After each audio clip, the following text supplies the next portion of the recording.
আসসালামু আলাইকুম। আজ আরও একটি নতুন ভিডিও নিয়ে চলে এসেছি। আমার আজকের ভিডিওতে থাকছে চিংড়ি মাছ ভুনা। তো কিভাবে খুব সহজে রান্না করা যায় সেটাই আপনাদের সাথে শেয়ার করব। তাই রিকোয়েস্ট করব পুরো ভিডিওটি না টেনে দেখার জন্য। আমি প্রথমে চুলায় একটি প্যান বসিয়ে দিয়েছি। এখানে 1 কাপ পরিমাণ তেল দিয়ে চিংড়ি মাছটাকে হলুদ মরিচ দিয়ে মাখিয়ে নিয়েছি আগেই। সেটাকে এখন ভেজে নিচ্ছি। খুব বেশি ভাজবো না, 2 মিনিটের মতো এপিট ওপিট ভেজে এটাকে নামিয়ে নেব।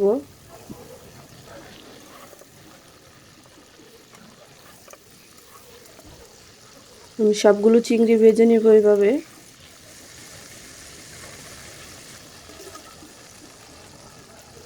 দেখতেই পাচ্ছেন আমি সবগুলো চিংড়ি এভাবে ভেজে নিচ্ছি। চিংড়িগুলো সব ভাজা হয়ে গেছে, এখন আমি এগুলোকে নামিয়ে নেব।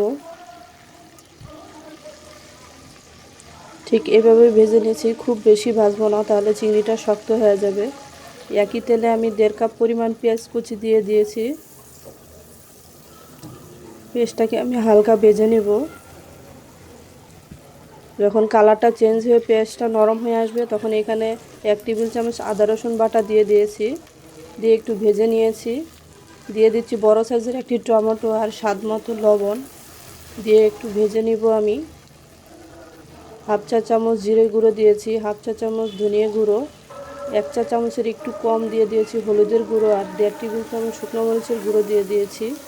দিয়ে মশলাটাকে আমি ভালো করে কষিয়ে নিব। চিংড়ি মাছটা রান্নার সময় মশলাটা ভালো করে কষাতে হবে, কারণ চিংড়ি মাছ রান্না করতে খুব বেশি সময় লাগে না। এখন আমি এখানে কিছুটা পানি দিয়ে দিয়েছি, দিয়ে মশলাটাকে কষিয়ে নিব।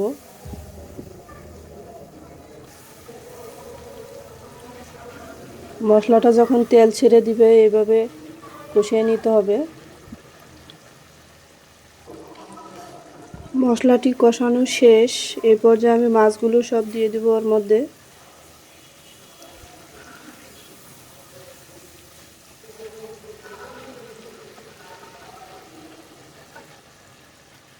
চিংড়িগুলো দিয়ে এগুলোকে ভালো করে নেড়েচেড়ে মশলার সাথে মিশিয়ে নিতে হবে।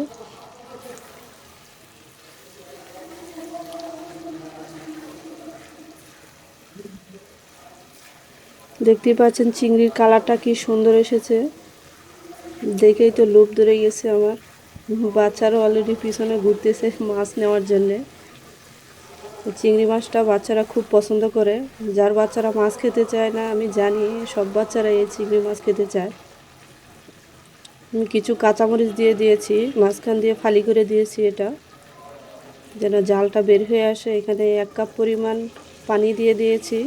খুব বেশি পানি দেওয়া যাবে না, চিংড়ি মাছ খুব বেশি রান্না করা যায় না, তাহলে শক্ত হয়ে যায়, খেতে ভালো লাগে না। এখন এটাকে আমি 3-4 মিনিট ঢেকে রান্না করব। 3-4 মিনিট পর আবার ফিরে এসেছি। রান্নাটা প্রায় শেষ পর্যায়ে চলে এসেছে। আমি এই পর্যায়ে কিছু ধনিয়া পাতা কুচি করে রেখেছি সেটা এখানে দিয়ে দিচ্ছি।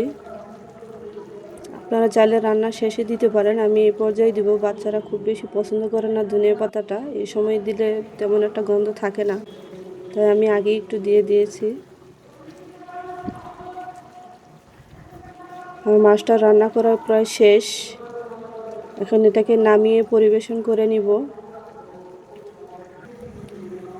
যখন ঠান্ডা হয়ে আসবে তখন ঝোলটা আরও গাঢ় হয়ে যাবে।